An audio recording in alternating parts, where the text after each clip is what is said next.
everyone. My name is Huang Xiao. I'm a Chinese and English teacher. Currently, I'm working and living in Mexico. I do two jobs. One is a Chinese teacher working in an international school. The other one is I'm a nanny, also a home tutor for a family. I'm very grateful that you allow me to use this way to do the oral test. So now I'm going to read all of questions one by one on my laptop and try my very best to answer them. Question number 1, introduce yourself. I've just done it. Question number 2, define the term psychology. Well, I think psychology is the study of the function, the nature, and all of related stuff of human mind. Question number 3, discuss any 5 principles which underpin effective family-school partnership. Well, I think this question is really very related to my job as a Chinese teacher in an international school. Firstly, of course, no matter the teachers, the school principal, or the family members, all of us want the best of children.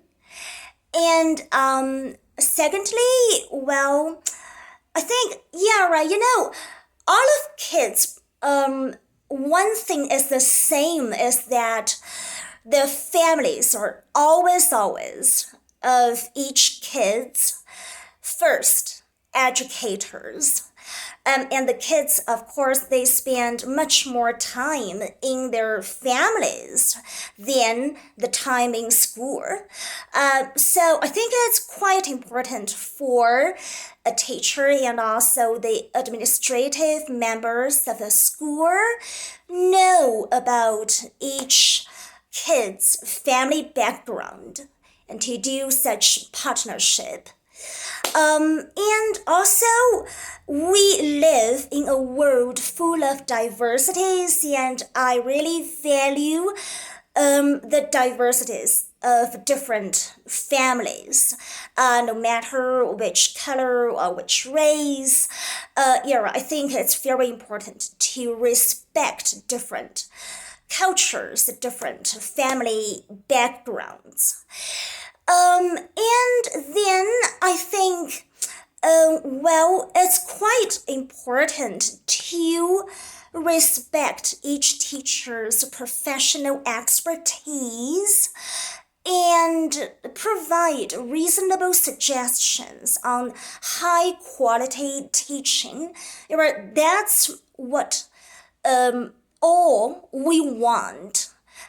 For the better future, the better education of each kid, of course, we need to value that part. And plus, I think, the whole community, all of other organizations should participate in such family school relationship and partnership. Education is not just one person's stuff. It's not just one person's responsibility. It's the whole society's responsibility. Well, so I think, those are the principles, I think, which could underpin the effective family school partnership. And number four, let me see. Okay, what do you understand by the term lesson plan? So again, it's very related to my job as a Chinese teacher. Currently, I teach the students of different age groups from 3 years old to 18 years old, and all of kids, they're like very active and vivid in class. If I don't have the lesson plan, the biggest frightened of me would be I might be drifted away from the topic I'm going to teach to the students in my class. You know, the kids, they always ask all kinds of questions like, oh, teacher, which color is your favorite color? Why do you leave China and come to Mexico to teach Chinese? You know, all kinds of questions. And that's why, for me, it's pretty important to have a lesson plan, not just in my head, also on the paper, like very formally to provide to prevent me from being drifted away by the students. Well, and the term lesson plan actually contains lots of stuff. For example, what objectives do I want to achieve in this lesson? What skills do I want to teach to specific students in this class, in this lesson? What activities do I want to do with the students? And how much time do I need to spend on one activity? Maybe this activity 5 minutes, that activity 10 minutes. And also what teaching methodology, what strategies do I use? And also, it's quite important to write down the previous knowledge the students have already mastered and try my best to connect the new knowledge with the old knowledge. So your lesson plan really contains lots of stuff and really very, very helpful for all of teachers. So that's my understanding of the term lesson plan. Let's move on to number 5. Describe the role of connecting learning at home and school. Well, I think this question is quite similar and related to question number 3. I will try to describe this role. Okay, the role of connecting learning at home and school. Well, just like I said before, firstly, all of us have high expectation for the kids, for all of children, for all of students. That's the same page, the common point we all have. And I think the very important thing is no matter parents or teachers or the other educational staff, we work together to let the children know what is the right and positive attitude to learning, to inspire their interest and intrinsic motivation of learning. And I think that's quite important. And we also try our best to, connect the knowledge with practical life. So the children would know, okay, it's quite important to learn the knowledge on the textbooks, on all kinds of supplementary readings, because they are really useful and practical in our daily life. I think that's quite important. And as a school teacher, one part of my job is every day I need to call the parents or write some letters to the parents to let them know what is going on here with their kids, what kinds of progresses your kids have already made, just to make sure that all of parents, they are updated with the new information of their kids every day. They know the progresses we do here at school. And I think Also, if you want me to describe such role, I think quite importantly is that we teach the kids at school. The kids, they bring such new knowledge and skills to their family environment, but at the same time they also bring the skills, the knowledge, the stuff they have learned in family at home to the school. For example, yeah, right. Some of my students who are teenagers, they're pretty good at making some cookies and cooking some traditional Mexican dishes. And at school, they share such information with me, and I introduce them like what's the difference between Chinese cuisine and Mexican cuisine. And that's the part they bring back to the family, to their families, to their home. So it's kind of a mutual activity, a mutual cooperative relationship. And I think it's also quite important for the families, for the kids to take advantage of every learning opportunity at home. Yeah, right. Learning should occur at all kinds of places, not just at school. Yeah, right. Number 6, list the Hibachian 5 steps lesson points. Well, lesson points, I remember there are lots of lesson points, and based on Hibachian 5 steps, and let me see if I could remember some of them. I think you're right. It's quite important to write the date, the subject, the topic, the general aim and specific aim, and also the bonus aim, and the skills, the strategies, the teaching methods I'm going to use, and also the previous knowledge.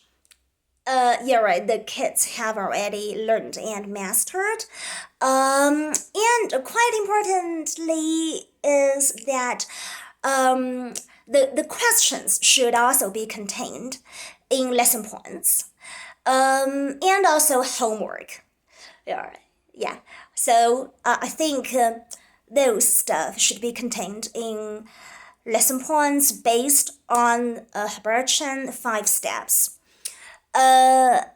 Question number 7, what should be kept in mind while preparing tours and materials for a child?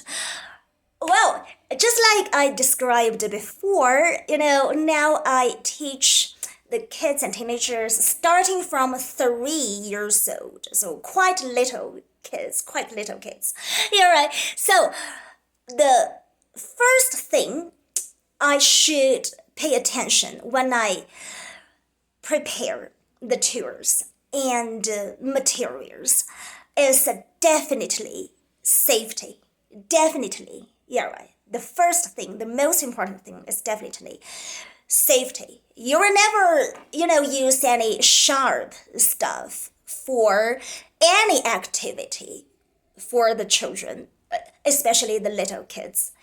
And yeah, right, for very little kids, 3 to 6 or 7 years old, they love tasting things, which means they like to put things in their mouths and to experience new things in this way. Yeah, right? They taste things, they swallow things. That's their way to experience the world surrounding.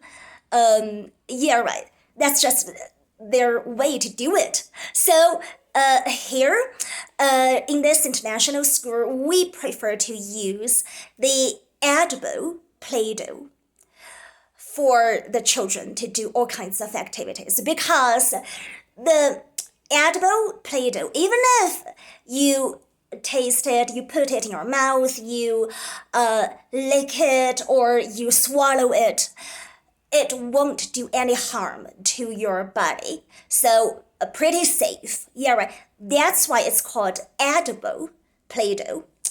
And also, of course, age appropriate. Yeah, right. Some tools and materials might be suitable for teenagers. Let's say we can prepare some activities like the paper cut art, but that's more like for teenagers, not for very little kids. They can't hold the scissor. So it must be age appropriate. And of course, I think the whole development of kids is quite important. So if I prepare any tools and materials to do some activities I want, the kids could develop all kinds of talents, their gross motor ability and fine motor skills and their creative power, such stuff. Yeah, right. To make sure they can have the whole development. And of course, all of tools and materials must be clean. All right. So yeah, right. I think those are the principles, or the stuff I keep in mind when I prepare tools and materials for a child. And number 8, why is anticipating questions important in a lesson plan? Okay, of course, it's inevitable for a student to meet with all kinds of difficulties when they learn. They need extra help with some concepts and teaching contents and opinions during the class. And that's why I think, if I could anticipate what kind of difficulties and questions they might have, then the whole class is going more smoothly. Yeah, right. The whole class will go more smoothly. Number 9, what are the benefits of community involvement in early childhood? All right. Well, I think you're right. A community is quite important. When you're in a community, you have such sense of belonging, and you have such responsibility. For example, sometimes I ask my students to do some project combined with language development and art and perhaps science. Yeah, a whole project. So it should be a team. I need several students to organize as a team to finish this project. And each student in this team is going to be responsible for a section, for a part. Maybe 1 or 2 students are responsible for painting. Maybe 1 or 2 students are responsible for recording a short video, and maybe 1 or 2 students are responsible for the other stuff. Anyway, you're right. When you're in a team, when you're in a group, you become very responsible. You know that if you don't do this part very well, and your behavior is going to impact the whole project, the whole team's grade and score. And so it's quite important to be involved in a community. You have such sense of belonging, you have such responsibility, and of course it could build your identity better.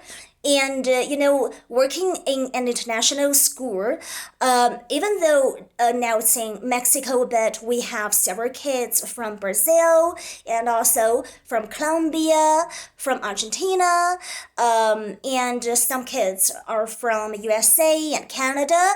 Yeah, right. When they're in their own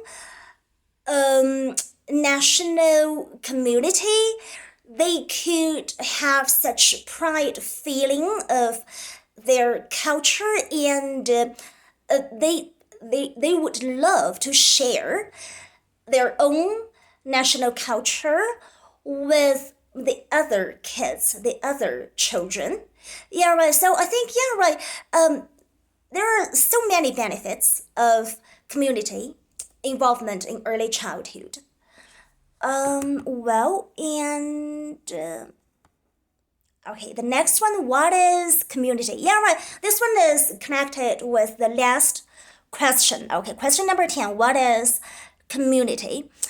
Yeah, I think community is a group and also a feeling. When you feel like you share the common attitudes and interests and maybe similar backgrounds or similar objectives, life goals with the other people, you feel like you are in a group. You feel like you and the other people in this group, you share lots of common stuff, and then that's a community. And the next one, okay. Question number 11, what is the purpose of inviting a child? I think this question means like when we do some activities, when we finish our presentation of an activity, we want to invite one or two children to present that activity firstly, and then we invite all of children to present that activity. So I think that's the meaning of this question. What is the purpose of inviting a child? Well, I think, yeah, right. Firstly, I think by this way, we could judge whether this activity is proper or not. We could judge this, and we could judge the presentation before the activity. Is it clear enough or not? We need one child, to show us, all right, yeah, this activity is okay, and my presentation is okay. This child understands and could do it very well. And also, well, I think when the other children, they look at that child do this activity, and the other children are going to have the confidence. Yeah, they're going to be confident, and so the rest of children, they're going to participate into this activity very actively. Yeah, right. So I think, yeah, right, all of those are the purposes of inviting a child, yeah, right, to do an activity after presentation. And question number 12, what is micro approach in a structured type of lesson plan? Micro approach, I remember it's related to the small group teaching for a short period of time. So I would love to say micro approach is to teach 5 to 7 kids in a short period of time, maybe 5-6 minutes to 10 minutes. And micro approach of teaching focuses on behavior modification. So, we could see the obvious qualitative improvement of children's behavior. We use microteach to modify children's behaviors. Question number 13. Why are children innately curious?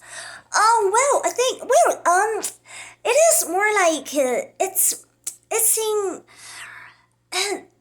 in human beings, born ability. And every baby, when he or she is born, a baby, a child, just has such internal desire to explore, to know, to experience all of stuff surrounding.